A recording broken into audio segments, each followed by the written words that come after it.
It's so weird how it becomes a privilege to do something Even that you physics When people love. and ask, why films, did you get just your bachelor's anything in educated? art based in general Mm. is quite difficult. Okay, professional. Welcome to the Mukundi Foundation Limited podcast series. For more information on what this podcast is about, check out our introduction video on YouTube at Tanaka Mapundira. For now, let's get into this episode. Hi, Koms. Thank you so much for joining me today. How are you doing?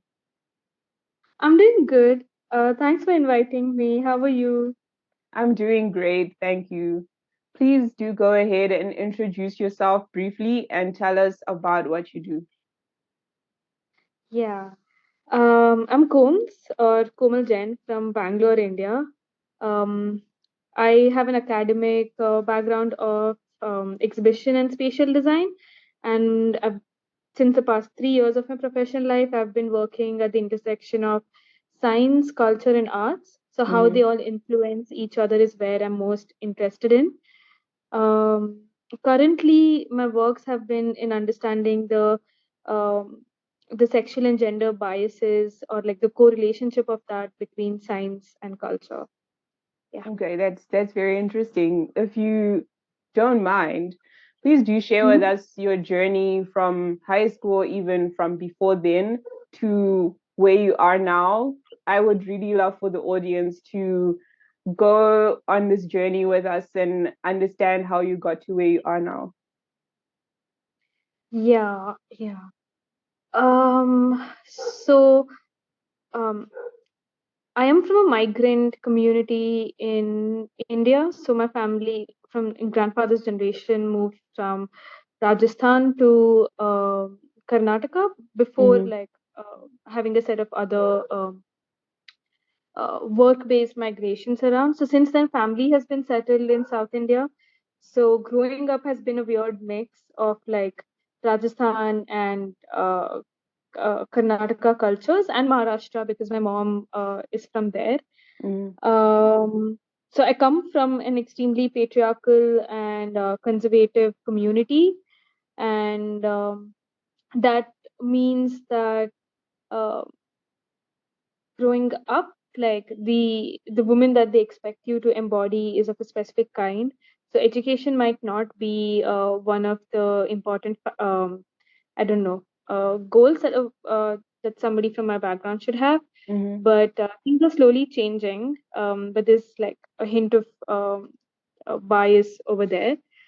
Um, so that means that high school was slightly tough, given my family background and being in a school where like students had more like, open families. So there was a sense of bullying and there was like a sense of imposition of English as well. Mm-hmm. Um, but towards the end of my 10th grade, I think for me, getting more education at that point of time was to avoid marriage. So the narrative was simple that I get into a good college, I do a good degree, I earn a lot of money, I become independent, so no marriage. That Mm-hmm. was I feel you. so but I was confused what to do, right? Like because I had dreams of like, oh, I want to be a mathematician, I want to be like a theater artist, like there was this thing and I was confused. So I ended up taking something called PCMB, which is physics, chemistry, math, and bio, Mm-hmm. for my 11th and 12th. And at the end of those 2 years, I realized that I don't want to do these subjects, so-called like broken down subjects in a more traditional manner, because a lot of rote learning and is followed in our education system. I didn't enjoy it, and by then I felt that even if I do these degrees, I might still end up being married. so, so I was like, okay, how do I go far away? So at that time, somebody told me that, hey, you're creative. Why don't you try for a design school? And apparently it was very hard to get in. But I was like, yeah, okay, let's try. I even did coaching for a few months, and um, I applied without any hope of getting it, but also the dream of getting it. So there was this very weird, uh, contrasting imaginations that my brain keeps Mm-hmm. Yeah. having: rejection versus the dream of being there. So I wrote for the first round of the application. Uh, it is too weird. It went very fun, I would say. Um, and I did not expect to get it. But the second round happened, and then I realized, okay, this is real. This is too serious. I should try. I should not go for engineering or medicine. This seems like maybe I have a shot. Yeah. So then, after getting selected for the first round, I put efforts in my portfolio, which is really like at that stage when I went for the interview and I saw other people's portfolios, I'm like, this is too tiny. This is nothing. Um, but then I don't know. I got selected. Nobody knows how they get selected in that institution, so that's the narrative I'll also like to play with. Okay. And it happened. Then came college, which was, I think, a very eye-opening and a wholesome experience, but also very tough because while I made art on my own for my parents, like anniversaries and birthdays, this was a different ball game altogether. So, and then I was there on education loan. So that means that uh, I would be very stressed. I would have an imposter syndrome of like, why am I there? What am I doing? Everybody is super talented around me. What am I good at? And all of that. Yeah. So first year was spent like this, and somebody told me instead of doing textile design, I should go for exhibition design because it just seems like I am more varied in the way I think.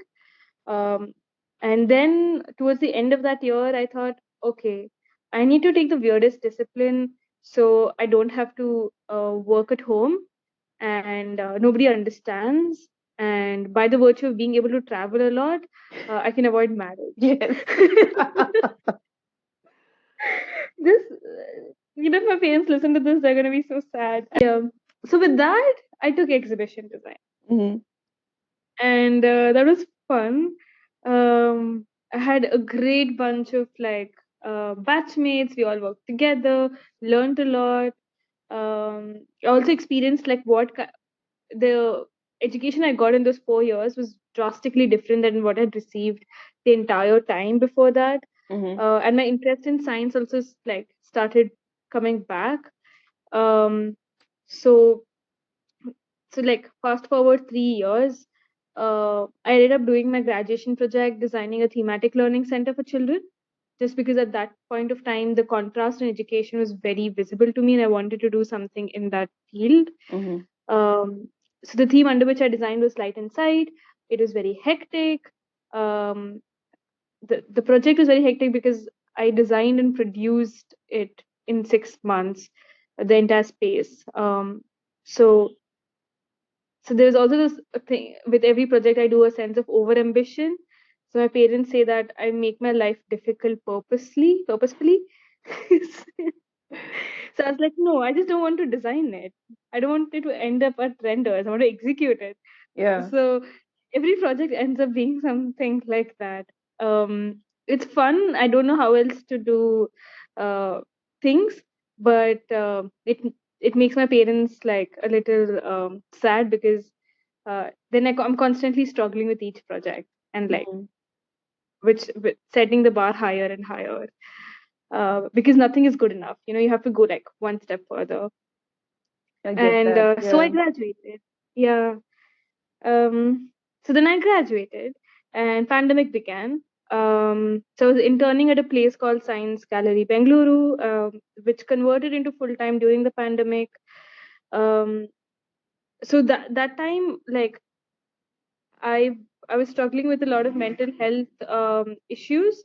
So I decided not to do more like exhibition oriented projects because I did not know if I had it in me to do uh, hectic work. So I picked up projects with the company that was like more slow and long term, which I don't know how they add to my career right now. Uh, but towards like within a year of working there, I was like, okay, I need to be back in exhibitions and storytelling and graphics and like research and all of that. So I pushed to do those kind of projects in the company, and then I did those also.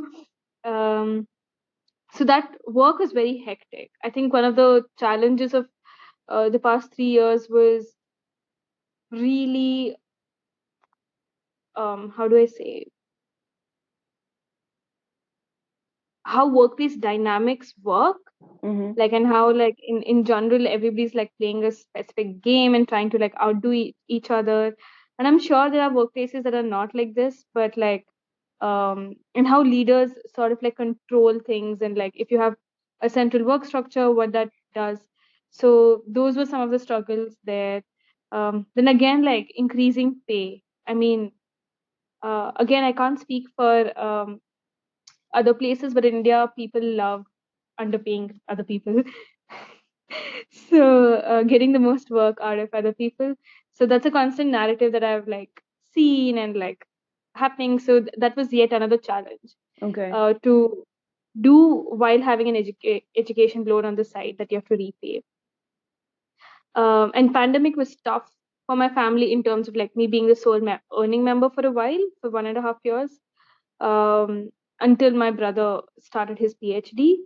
So all of this, I think, largely led to a lot of like mental health issues that you have to cope up, but constantly work. You cannot take a break. Um, so that was something that I was going through, and I couldn't apply for masters as well at that time. So now I've reached a stage, like I left my job a few months back, um, because now I don't have to worry about money, but that also means like unlearning a lot of things that I had to learn because of the past 3 years, and freeing myself of like issues that don't burden me anymore, and focusing on the work that I want to do. So that's something that's I'm trying to do. What else? And I mean, the narrative that I was repeating, like, oh, I picked this because I want to avoid marriage. I picked this so I want to avoid marriage. Also led to this thing where you're like constantly working, and you're constantly like nothing is good enough. So you're like you have to do better and more and better and more, and that has an impact on the work-life balance. That's true. Yeah. Yeah. So that's like a hard-hitting realization. So how do you do less? And you always think that you won't get accepted unless like you're good enough, or your education has no value as a woman or as a non-binary person unless you have become successful. Because then people ask, why did you get your daughter educated? I mean, they're doing nothing. It's a very common narrative. And especially if your like daughter is educated, but they're going against the norms that you set for them. So then they blame your education over it. Like, shouldn't have gotten educated. See what's happened. So because of these kind of like, again, narratives that are built around uh, education, making a career, and all of that, means that I would put a lot of pressure on myself to do more and to like prove and to not let anything reach me at some point of time. So that has an impact on how you treat yourself, the health, how much break you can take. Um, so that is something at this stage I'm trying to like navigate and be like, okay, how do I slow down? How do I not let anything come to me? Um, and I wouldn't say that I'm like successful because I've just started on it. Or maybe after this exhibition I'll start on it. Let's see. Let's see. But yeah, that's how the journey's been. Wow, it's been quite a roller coaster, hey, like especially I think what stood out the most for me was the reasoning behind you making or you taking that decision to go to a design school. And it's oddly fascinating for me because most of the stories that I've heard in terms of people, in terms of the struggles that other creatives have faced when deciding to go to a design school or to an art school, is mostly around the pressure of society when it comes to following quote unquote traditional careers such as engineering or medicine or law. And for me Mm-hmm. as well, that was a reason. That was like a main struggle that I had personally. So thank you so much for sharing that, because that's Yeah. that's something, I think that's a narrative that we don't get to hear a lot. And I'm sure there are other people out there, or other creatives, or just like other young people in a similar dilemma where they're like, how do I get out of this social expectation of the, the specific things that are required of me or expected of me because Yeah. of Yeah. a certain gender that you're born with, or like societal expectations of women or of men as well, in some cases. So I really appreciate you sharing that. Yeah. And I have another Do question. you? We're getting I to the just end of, sorry. Yeah. No, I just want to add one point Mhm. regarding that. Is that Yeah, okay? Like, yeah, that's fine. yeah. So interestingly, my father did not have an issue with me going to design school because I was going to a premium design school in my country. So then my father thought that uh, after graduating, I would be earning a lot, and like there'll be a lot of economic and social mobility for the family.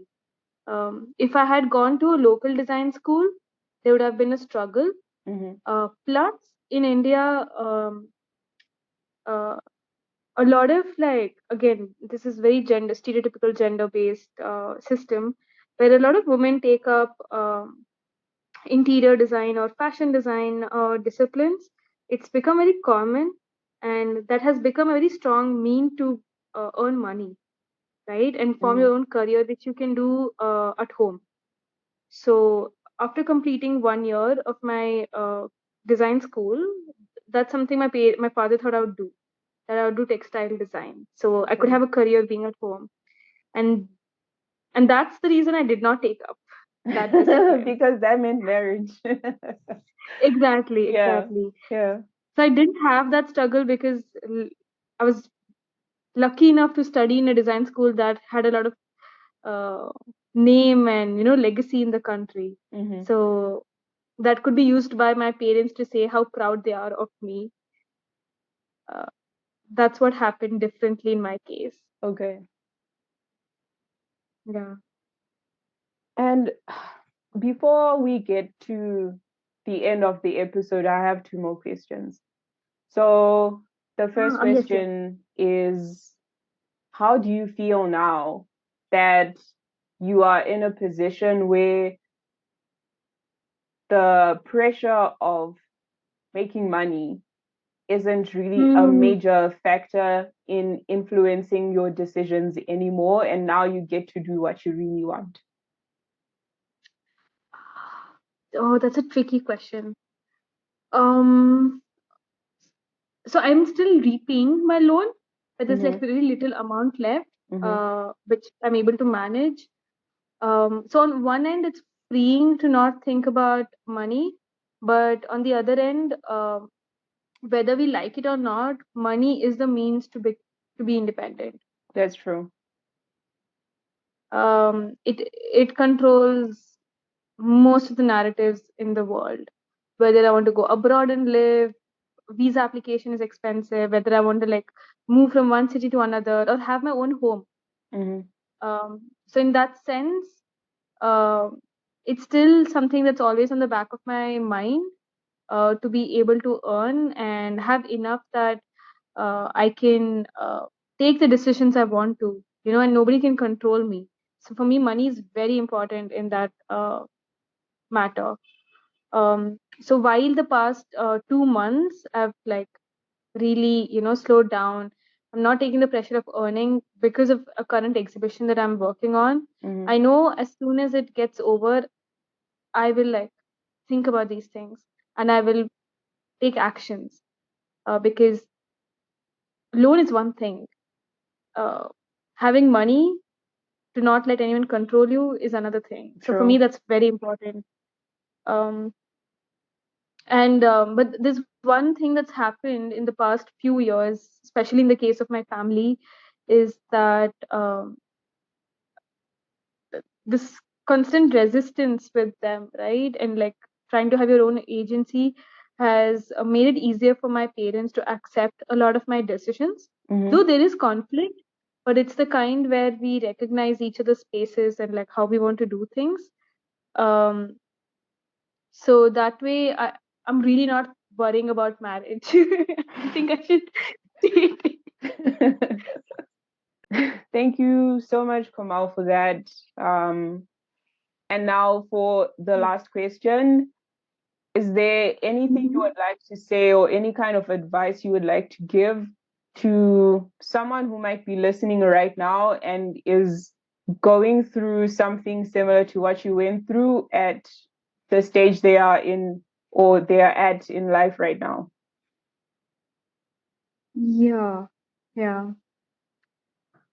I think one of the things I would say is like read a lot and know more about the issues that you're going through to see not just an individual experience, but uh, the system of it. So then you realize wherein your own biases are working out and where you're constrained by the system. Um, because that helps a lot. That helps in like calming. That helps in not being very hard on yourself. Um, the second thing I would say is finding your people. It's very important to have good people around you, good people who understand things, uh, who don't gaslight, of course, people who might have had similar experiences, or even if they didn't, they understand. Because that is how day-to-day living and like moving further in life becomes easier. The third thing I would say is uh, like be selfish at some point of yeah, be selfish, like wholeheartedly. We think we are being selfish, but actually we are giving ourselves the bare minimum to do more. I know that like somewhere down the line I should do more for myself and all of that. So and I also recognize people in with similar experiences uh, behave in similar manner where they don't care for themselves. So that's yeah. The last one is the most important one. Be selfish. I hear you. Yeah, thank you so much, Kamal, for like taking the time to come on here and share your experience. Honestly, it's been so enlightening and I'm so grateful that you took the time to do that. I appreciate that. It was a pleasure. Thank you so much for inviting. Thank you so much. No problem. Okay, people, thank you so much for listening and I'll catch you guys in the next episode.